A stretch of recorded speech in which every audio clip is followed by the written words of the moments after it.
like the whole lifetime of planning, like when you even start thinking about wills, all the way to afterlife probate. Okay, so this is me. Kind of looks like me. I explained a little bit about my practice and what we do. We're in New York and New Jersey. We're in East Rutherford in New Jersey, and we're in White Plains in New York.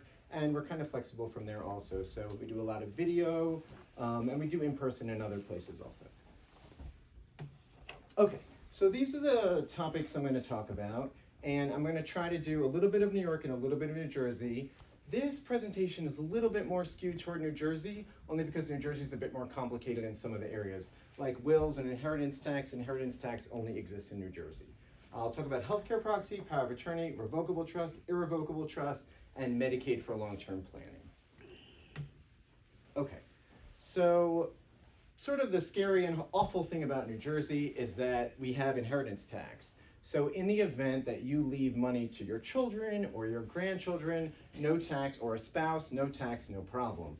But if you leave any gifts in your will to a niece, a nephew, step grandchildren, friends, whatever, the tax is pretty severe. So the people who are actually supposed to take a gift from you actually have to give a gift to the state of New Jersey. So I actually had a situation once recently where a woman's sister left her brokerage account. It was a $100,000 account, and she actually had to pay $11,000 in taxes on it. It was almost to the penny. So there are ways to avoid that, and I could talk to you about a little bit as we get through like the trust section, but I always feel like it's important to understand that that's a component of things in New Jersey. Unfortunately, in New York, we don't have to think about that at all. Any gifts you leave in New York are outright gifts. So is it the person who's leaving the gift or the person who's receiving it? No, because the person who left the gift is gone. So it's the one who receives it. So before you can even get your gifts, you have to get a tax waiver from the state of New Jersey. You've got to show the state that you paid the taxes. So you take it out of the fund, right? Yeah, so basically in New Jersey, they'll give you, they'll release half. So this woman, for example, was almost exactly $100,000. They released $50,000, and the bank said, if you want the other $50,000, get a tax waiver. So she had to go pay taxes. She came to a lawyer. We did her taxes. We paid the state of New Jersey. They gave her a tax waiver. She gave it to the bank. They released the rest of the money. So they'll give you half up front so you can pay taxes. So both states have power of attorney. New York has power of attorney, New Jersey has power of attorney. They're very similar, but in New York, I don't know if anyone has one now, it's basically, right, so it's the pre-printed state form, which seems very straightforward, but I think there's a lot of nuance. It used to be much more complicated where we had to do the statutory gifts rider in New York, but now we don't really have that in the same way anymore. It used to be that you had to authorize giving any gifts in any way from your agent over $500. That's not really the case anymore.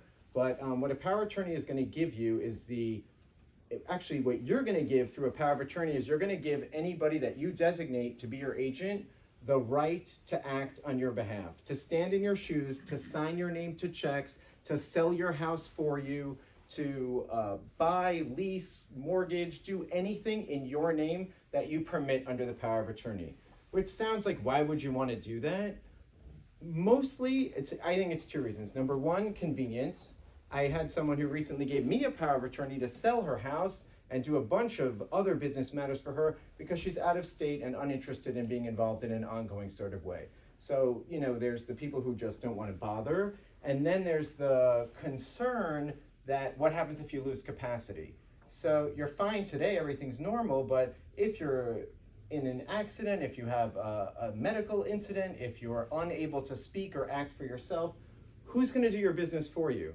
If you don't have a power of attorney in place with someone you trust, your family either going to have to get a guardianship. Even if you're married, actually, your spouse can't act for you. You're going to need to either get a guardianship, or you're going to need, if you're in an institution and that institution is not being paid, suppose you're in a hospital or a nursing home, they can get a guardianship for you, reach into your funds and start paying their bills. So you totally lose agency even at the point where you've lost capacity. So a power of attorney is not a heavy lift. I mean, from an attorney perspective, it's a very straightforward document, but the permissions that it extends to the people that you choose prevent you from having, from being compromised and having serious losses. So a power of attorney, it includes managing finances, making healthcare decisions, handling real estate. The document is as broad or as narrow as you choose. Like I just said, a woman just gave me a power of attorney just to manage the sale of her house, nothing else. I can't go into her bank account. I can't do anything but just sell her house and sign for her. So that's a limited power of attorney. You can make them as wide or as narrow as you want. A healthcare proxy is generally seen as a companion document, but a healthcare proxy is really just if you're unable to speak for yourself in a medical sort of setting, then your healthcare proxy, the person you designate, can speak for you. So it's generally, people sort of think of it along the lines of a living will, like do you want to have artificial hydration and nutrition? Do you want a respirator? Do you want life support or not? Your healthcare proxy is the person who makes those calls for you. You could fill out your living will and say your preferences, but the healthcare proxy is the person that you pick to actually make the decision when you are no longer able to speak for yourself. So these documents tend to go together, and when we do them for anybody, power of attorney or healthcare proxy, we generally encourage people to just do both. Healthcare proxy you may never need. Power of attorney, it usually will come up in life at some point. For a power of attorney to be, yeah, you have a question? Yeah, curiosity question on power of attorney. So I theoretically had powers of attorney for both my parents, but my dad passed away. All their joint accounts, they wouldn't accept my power of attorney until all of the stuff was switched over to my mom's name. So banks are annoying, and New York has had. Are you in New York? You're the one in New York. You're in New York. So New York's had some laws go through in the last few years that sort of force banks and other institutions to accept your power of attorney and not torture you, or sort of face some consequences, because they used to arbitrarily just make it difficult. When somebody dies, either the agent or the principal, the power of attorney is canceled. So it may have been that the bank was saying, you need to shift it into your mom because your dad's no longer living. You can't act anymore on his behalf. At that point, you'd have to get appointed as the executor of his estate to act on his behalf. So it's almost like they did you a favor suggesting that you shift stuff over so you could keep going with the management of the funds. So a valid power of attorney, these are sort of all the things that you need to have, 1 through 8, but I've highlighted 1 and 2. Because the principal needs capacity. You cannot execute a power of attorney if you don't know what's going on. You must freely give the rights for someone to act on your behalf, or you can't give it at all. So you must have capacity and know what's going on, and then specific authority granted. The POA must be specific. You need to say what you're allowing them to do. I had an attorney call me, actually it was last summer, he was on vacation, and the first words out of his mouth were, I just had 2 Xanax, I think my career is over. And it wasn't, but I guess the Xanax helped. He said that he took somebody's house, transferred into a trust based on the fact that he believed that their power of attorney authorized him to do that. It was the mother's house. She had lost capacity and she was in a nursing home. The daughter was like ready to sell the house out of trust. She was the trustee. And they had a check, they were ready to deposit the check, whatever, the deposit on the house, and the bank said, we can't open you an account, this trust never should have existed, the power of attorney never gave the agent the authority to fund a trust, to make and fund a trust. It's just not allowed. So they have this house sitting in a trust that shouldn't exist, someone's trying to buy the house and they need to deposit the check, and they're stuck. They ended up having to get a court order to open up the power of attorney, insert that authority, and then they could go through with the sale. It was a mess. But it's very important that whatever power of attorney you do includes a broad range of authorities if you feel that down the road you're going to need someone to act on your behalf in a complicated sort of way. The thing I like to add into a power of attorney, especially with younger people, is to make it a springing power of attorney. Because a power of attorney is valid at the time you sign it. You sign, the agent signs, the notary stamps it, it's over, and it's effective today. Lots of people don't want that. If you're a younger person and you don't imagine losing capacity anytime soon, you may want to do a springing power. And a springing power, basically, it's something that we draft in. So New York State has the standard form, and then I think it's option G or H, says modifications. And that's when the attorney goes wild and starts typing in a bunch of stuff. And for me, this is one of them, the springing power, because it gives it makes it so that the power of attorney is not effective unless and until, and here it says insert mechanism for determining capacity, 1 doctor, 2 doctor certifications, whatever, and that way the power of attorney has no effect until you reach that point. So, you don't have to worry about someone getting a little, creative with your estate while you still have capacity. So that's just an example of one of the things that we can add into a power of attorney. So I'm going to move on to trusts. How am I doing on time? Fine, talking fast, okay. So I'm going to move on to trust. There are 2 major sort of categories of trust. One is revocable and one is irrevocable. So a revocable trust is basically, I would say, a very standard estate planning device. People love it in New York because probate is so horribly drawn out and expensive and irritating in New York. I think probate's a lot easier in New Jersey. Yeah? Sorry, what is probate?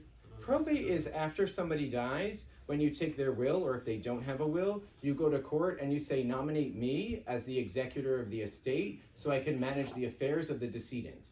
So a revocable trust sort of cuts that process down an awful lot and makes it so that when the person who created the trust, when they die, there's a continuity of management of their property, and you don't need the court to appoint you after death as the fiduciary.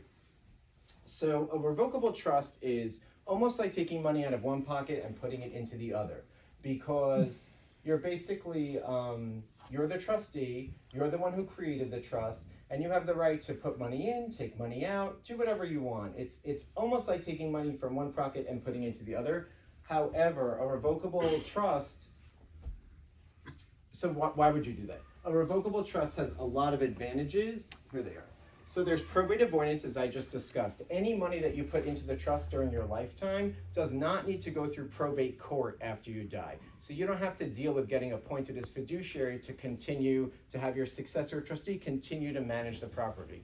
If there's a will in place, you still have to go through probate? So wills always need to be probated if you want them to be effective. When we do a revocable trust, we do a companion will. And we say in that will, it's called a pour-over will, any property that I didn't put into my trust in my lifetime, just put it into the trust after death. So we send that to the court, they stamp it, and it's over. So it's very simple for the person who's the trustee to also be the executor and just follow the instructions for after death in the trust. The trust acts as a will because at the end of the trust, it says, after I die, do this with my property. So, why would you want a trust, not a will? Because a will says, after I die, do this with my property. I had, actually it was Thursday last week, somebody called me and she said, I want a will. And I said, okay, what do you want in the will? What do you want it to look like? And she said, well, I have minor children, and I have property, and I have life insurance, and I want to appoint a guardian, and on and on and on. I said, I think you probably want a trust instead of a will, and here's why. The trust has ongoing instructions, and the trust keeps going after you die. So you can appoint a guardian for your kids, but who wants to distribute, potentially, you have a life insurance of $1 million, who wants to distribute $1 million to an 18-year-old? You want that money to stay in trust. You want the guardian to act as the trustee. You want them to get distributions for tuition, for ongoing support. You want them to maybe get a distribution at 30, an outright distribution at 35. You potentially never want, a terrible daughter-in-law to get her hands on your money. So you want it, safeguarded from spousal problems, from creditors. Did you have a question? No? Okay. So that's what a trust will allow you to do. It has instructions, and it can go on for years after the grantor dies. It's actually 120 years after the youngest person involved in the trust alive at the moment. That's how long the trust can run. They never do.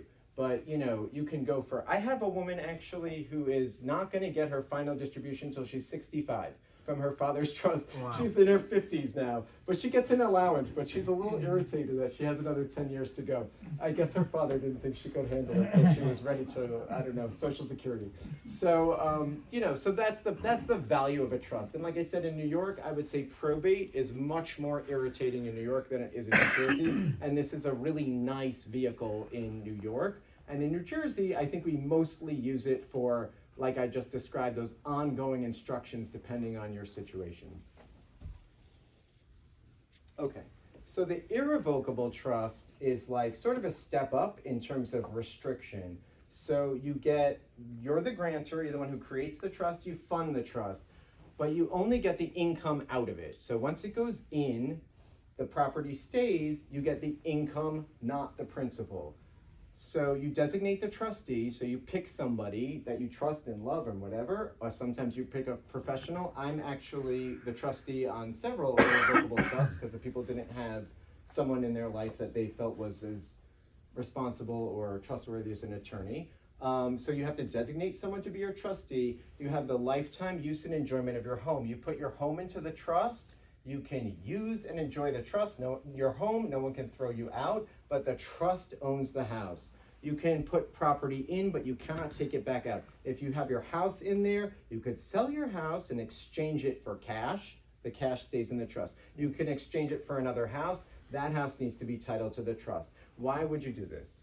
It sounds terribly restrictive. So there's several good reasons why you would do an irrevocable trust. So irrevocable trusts are used for asset protection because everyone's going to recognize that if you put the money in and you can't get it back out, all you can have is the income, then you don't really own it anymore. When you have a revocable trust, you have so much agency and authority. You could put in, you could take out. It's considered your own property. When you transfer it into an irrevocable trust, it's really considered not yours anymore. You have a lot of rights in terms of the house, in terms of the income, but it's not your asset anymore. The income you take would be your income, but not an asset anymore. Inheritance tax planning, which is item 2 here, is what I was talking about in the beginning with the inheritance tax in New Jersey. So if you want to leave a gift, I had a woman actually, she had several grandchildren and several step-grandchildren. And we used the irrevocable trust. She left approximately $50,000 to every child, and she didn't want those step-grandchildren to have to pay tax. We put it in an irrevocable trust, just the gifts to the step-grandchildren, and then that way it would pass ultimately without inheritance tax, because it's no longer her property once she puts it in the trust. How are retirement funds handled in the world? So you have to talk to the administrator of the accounts. They can generally retitle. To get property into a trust, anything that has a named person on the account, like a bank account, it has to be titled into the trust. So it's no longer Stephen Katz's property, it's the Stephen Katz irrevocable trust. If the bank or the institution that holds the asset is able to do that seamlessly for you, you're fine. If there's some problem, they'll explain why. And we go back and forth sometimes a little bit. Sometimes we'll rejigger your funds if you actually really need them into the trust for whatever reason. And then the biggest thing I think that we do, irrevocable trust, is Medicaid planning. Because if you take assets and you put them into a trust, Medicaid ultimately does not consider it your money. So if you apply to Medicaid for long-term care, after certain conditions are met, it actually just simply doesn't look like you ever held that asset or transferred it. So I'm just gonna talk about Medicaid for a minute because I feel like it's one of those huge important benefits that people don't realize is available to them even if they're over-resourced. So Medicaid is a government program designed to pay for healthcare costs for people who are indigent and don't have money. However, everyone after 65 is on Medicare. It's mandated. Medicare pays for it's like a health insurance. However, it does not cover long-term care. If you need nursing home, home health aid, or in New Jersey assisted living, Medicare will not pay. You get 100 days, and it's about 100 days, more or less per year from Medicare. If you need a nursing home, if you're in rehab, if you've been in a hospital situation, they discharge you to rehab, all that is long-term care. You get about 100 days, there's variation, a year from Medicare. If you have chronic, ongoing needs, if you're aged, blind, disabled, if you have trouble with activities of daily living, I mean, a lot of people in our lives that we know who are just older and need help, Medicare won't help you. There is no support from Medicare. But you do have Medicaid. And if you qualify for Medicaid, you get indefinite lifetime coverage for a nursing home, home health aides, and assisted living in New Jersey. It's a tremendous benefit. You know, in New Jersey, luxury assisted living can be $10,000, $12,000 a month. Medicaid will pay for it. under certain conditions. In New York, the holy grail of like care in the later years is home health aides. So it's very common in New York, once you're on Medicaid, to get 24/7 home health aides if you're aged, blind, disabled, which is, it's a tremendous benefit. New York is overwhelmingly generous on the point, so much so that it's actually becoming a big budget issue. And the state is spending so many billions on home health aides for people who are using Medicaid that they're trying desperately to scale it back. New York's outlay is more than Texas and Florida combined. It's huge. But if you don't have Medicaid, who is supposed to take care of you? It falls to the family if they can handle it, or you've got to pay privately and have someone else do it. So because Medicaid requires that you have no assets, very limited resources, how can a person with a normal amount of property or a lifetime's worth of property qualify? So you have two choices. You can either spend down and run out of money and legitimately qualify for the plan. I'm out of money, I'm aged, blind, disabled, pay for my home health aides. Or you can do advanced planning and meet that same qualification without spending down. So if you're over-resourced, it is still possible to qualify for Medicaid. Basically, you can qualify for long-term care benefits without exhausting all personal assets. Medicaid requires, there we go. So you need to meet certain income and asset thresholds. If, for example, you want institutional care like a nursing home or assisted living, it's a $2,000 maximum on how much money you can have in the bank. So it's a challenge from an attorney perspective. How do I get your assets from whatever you hold all the way down to $2,000 without actually getting rid of your money? And so that's sort of challenge number one. If you are applying for Medicaid within 5 years, if you're applying for Medicaid within 5 years of need. So I don't know if anyone's ever heard. I mean, generally when I talk to people, everyone's sort of aware of the idea of the 5-year look back on Medicaid. Yeah. Does that sound familiar? Yes. Right. So there's this, I would say it's a general collective, everybody misunderstanding of what the 5-year look back means. If you give away any money to qualify for Medicaid within 5 years of applying, it doesn't mean you can't apply. It just means that Medicaid casts a 5-year net. And they say, did you give away any money in the last 5 years? They count it up and they assess a penalty. For every I think it's $11,000, $12,000 that you gave away within 5 years of applying, they won't pay for a month. So you show up at Medicaid's doorstep and you say, I have $2,000 in the bank. They'll say, that's fine, you're qualified, you're approved, you're out of money, fine. They look back 5 years and they say, well, you transferred, you gave a gift to your daughter, $11,000. You're approved, we're not gonna pay for a month. You gave, 10 times that, we're not gonna pay for 10 months. 20 times that, almost 2 years. So that's how the 5-year look back works. So when you're at the nursing home door or when you're in need of long-term care through assisted living, we try to work with the fact that you have assets, we can transfer some of them, we can work with the penalty and still get you qualified. So I'm gonna walk you through, yeah. I don't know if you're gonna get to it. So the $2,000 asset limit, does that include any Social Security and? So Social Security is income.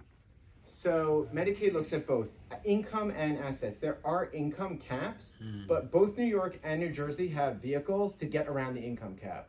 So that's why I almost never mention it, because I don't care how much money you have, you can still, there are ways, and how much income you have rather, we can always get you qualified if your assets are low enough. Both states have a mechanism for shielding additional income. And I actually, I think it's around low 2000s, which is like generally the maximum Social Security benefit anyway. For the low 2000s, that's sort of the income maximum. But even if you have more, New York has a method and New Jersey has a method to shield that extra money so that you can use it for your care, because who can live on, generally you can't live on such a small amount of money anyway.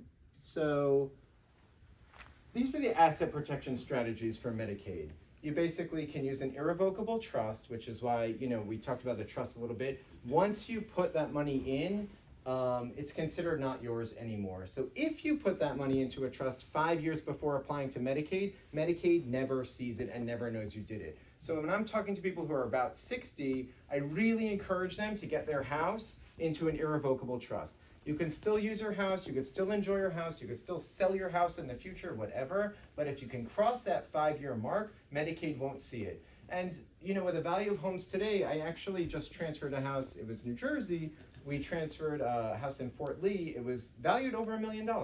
And it'll be shielded from Medicaid in 5 years, and that family is gonna qualify for, they want luxury assisted living down the road. So transferring the house into an asset protection trust almost has no impact to the person living there, but Medicaid will not come after your house in the future, and they won't see it if 5 years go by. It's as if you never owned it. So at a minimum, I say do the house. Spousal protections, there are rules where you can transfer to your spouse, and they wouldn't have, it doesn't count as a transfer within that 5-year period. And then I wrote here annuities. So annuities, I'm gonna give an example of how we take $500,000, get it down to $2,000 and get you on Medicaid.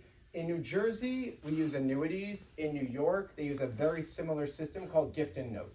But it's basically the same thing, but the annuity is a New Jersey term. The result's basically the same.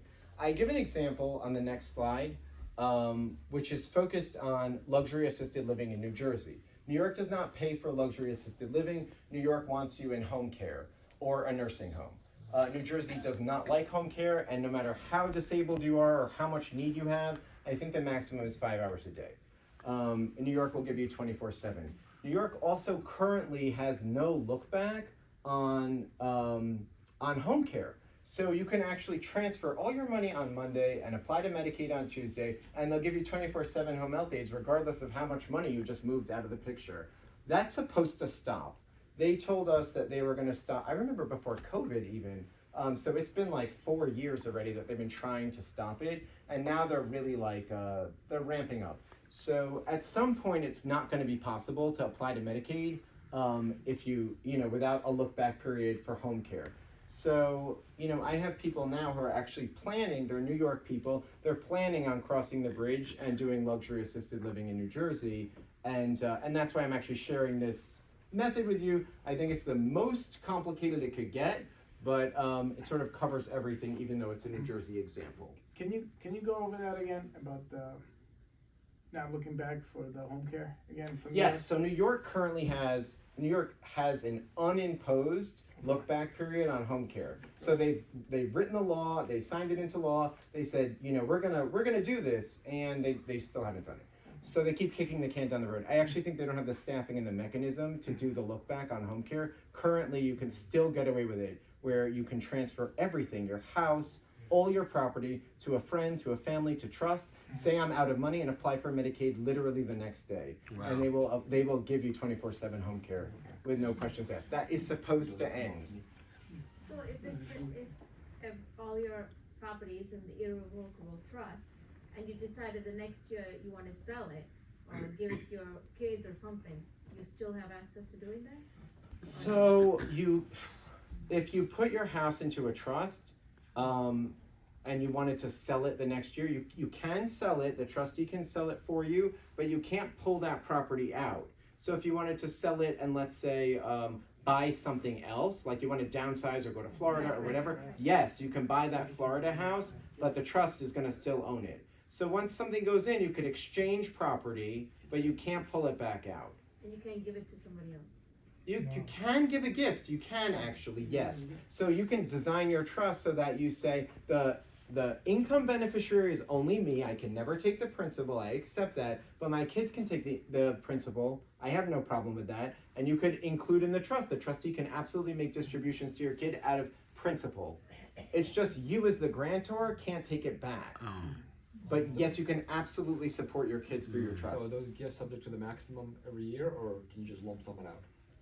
So the thing is with the lump sum, it's sort of like the limit that you can give under the federal gifting is that it's linked to the estate tax. So if you give a gift that's under the threshold, and I think it's like $30,000 for a couple or whatever, If you give it under the threshold, it doesn't need to be reported. If you give it over the threshold, you do need to report it on your federal return. Suppose you give $50,000 to your child, you do need to report it, but it's a non-taxable event because the IRS is just going to keep a list of everything you gave away. And if you ever hit the, what is it, $5 or $11 million for a couple, if you ever hit that 11 million, then they'll start taxing your estate when you die.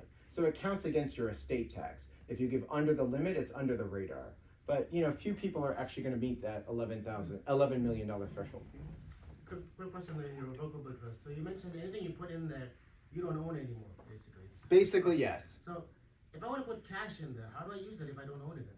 You can use the income, not the principal. So if you take a cash account, like I had someone just transfer a CD into a trust. It was approximately $100,000 CD. She's making $4,000 or $5,000 a year on interest, and she wanted that money safeguarded for Medicaid purposes. She has plenty of other money. She just figured that based on what she had, that $100,000 could go into the trust. Her kids can access it if the trustee gives it to them, and she can take the income.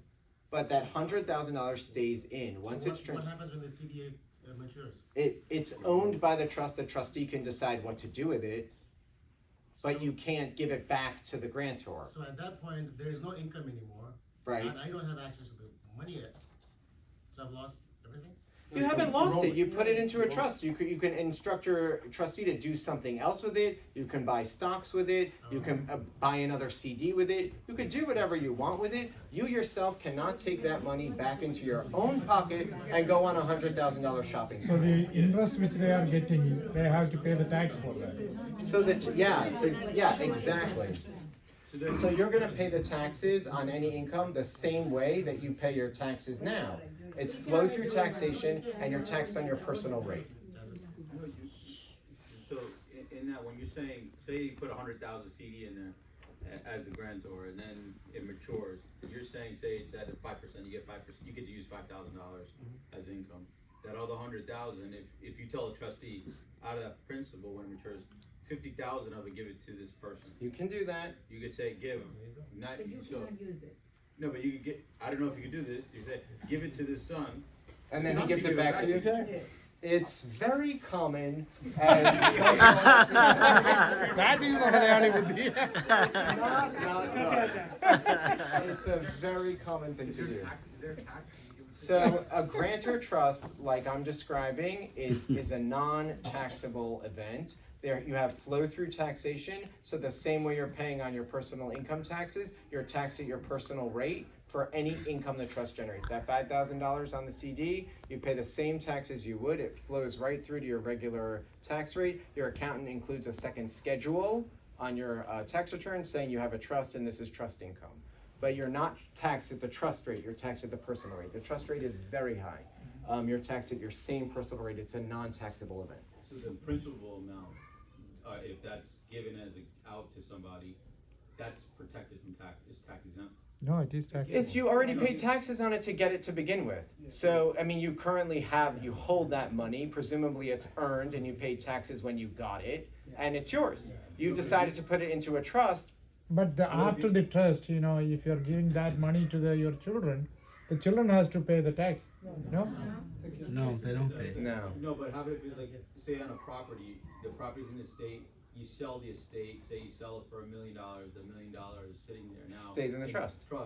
There's capital, potentially there's gains. So that's a great question, and this is a big reason why people actually prefer the trust when you want to get your house off your name. People strongly prefer the trust to an outright gift because you're going to say, I'm giving this house, the daughter's getting my house anyway. What difference does it make? Why should I go through the trouble of a trust? I'll just give it to her now. If you make a lifetime gift, you do not get the step up in capital gains. If you bought your house, say 1980, obviously the price is going to be substantially lower than 45 years later, right?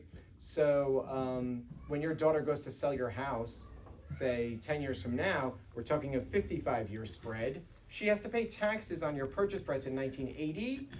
The whole difference, there's your capital gains spread because you gave a gift. Minus if you put it into improvements. trust and then you die and she gets it from the trust says give it to my daughter when I die, she gets the tax value of the date of death.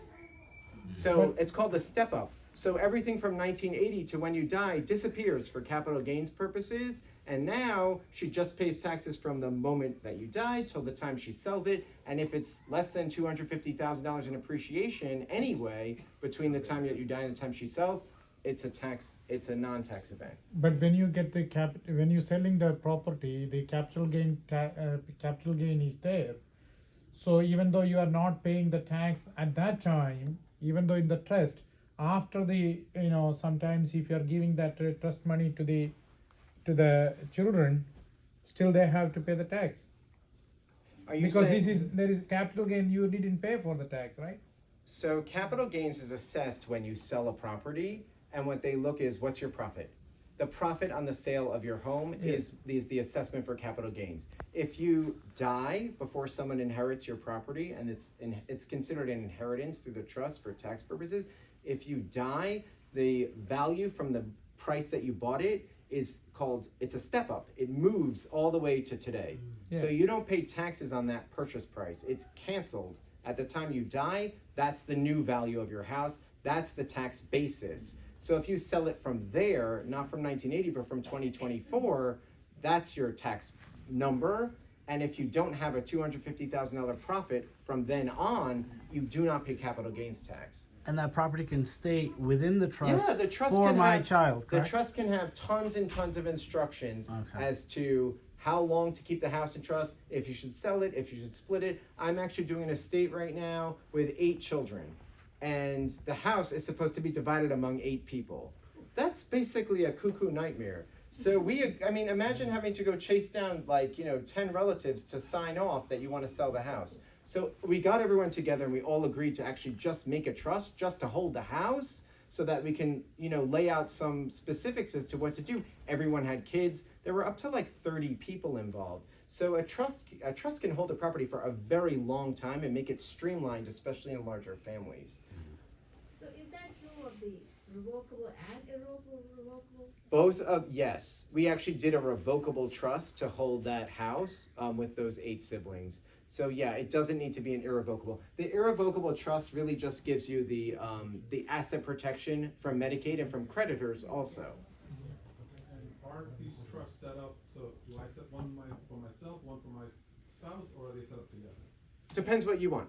So most of the time, people who are married and share children want to do a trust together so that all the instructions match, so that their surviving spouse, it sounds terrible, but can't make adjustments to the estate after one spouse dies. I actually had someone come to me probably about 2 years ago now, and he said to me, my wife and I just made matching wills, leaving everything to each other, and I literally, the ink's not even dry from the other lawyer. I don't want that plan, and I don't want to tell my wife, make a new will. So I didn't take that one because it just didn't seem right.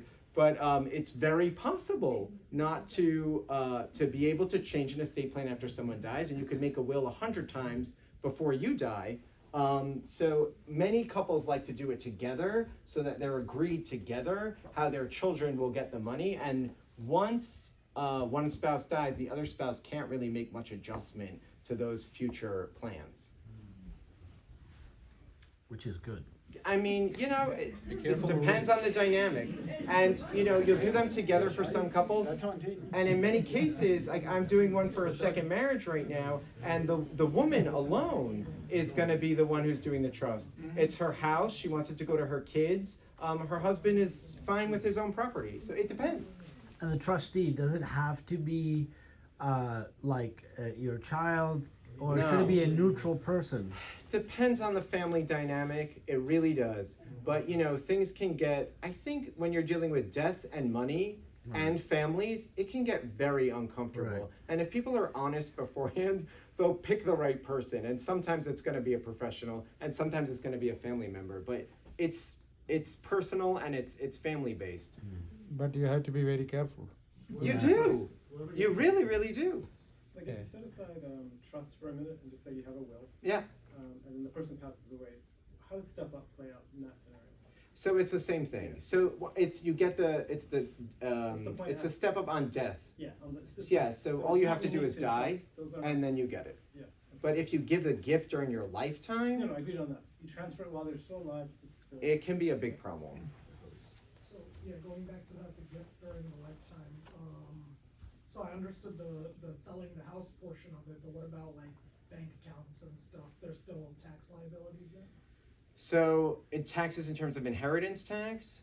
I mean, just say, you know, the family member's still living, but they wanna transfer everything to, children's names before they pass. What are So the- gifts are what are the gifts. risks? You don't pay tax on gifts. The only thing you're gonna do with a gift is if you give a gift over a certain amount, it's about 30,000, I believe, you have to report it on your taxes, you as the gift giver, and that counts against your lifetime limit of, I believe it's $11 million. So as long as you don't hit that number during your lifetime, there won't ever be federal tax on your gifts. If you give under the threshold, then it's all under the radar and it doesn't How count. The person receiving the gift doesn't. No, it's just a gift, yeah. The only gift that really dings you are certain classes of beneficiaries in New Jersey under a will. That's the, Gift should not be reported? if you're under a certain threshold, you don't have to report a gift. If you Under receive 30, a gift, it's a gift. You don't pay under tax. 30K? But my question is, if somebody is giving $1,000 gift, 30,000. you have to report to the income tax, right? No, it's under the limit for reporting. You could Google, if anyone wants to Google what the limit is. Different situation for you. And yeah, you would be a charitable. That's Yeah. income, this is gift of I assets. tell you, don't worry, we'll come to confession. Kevin, how do you answer his question? So I'm gonna move on to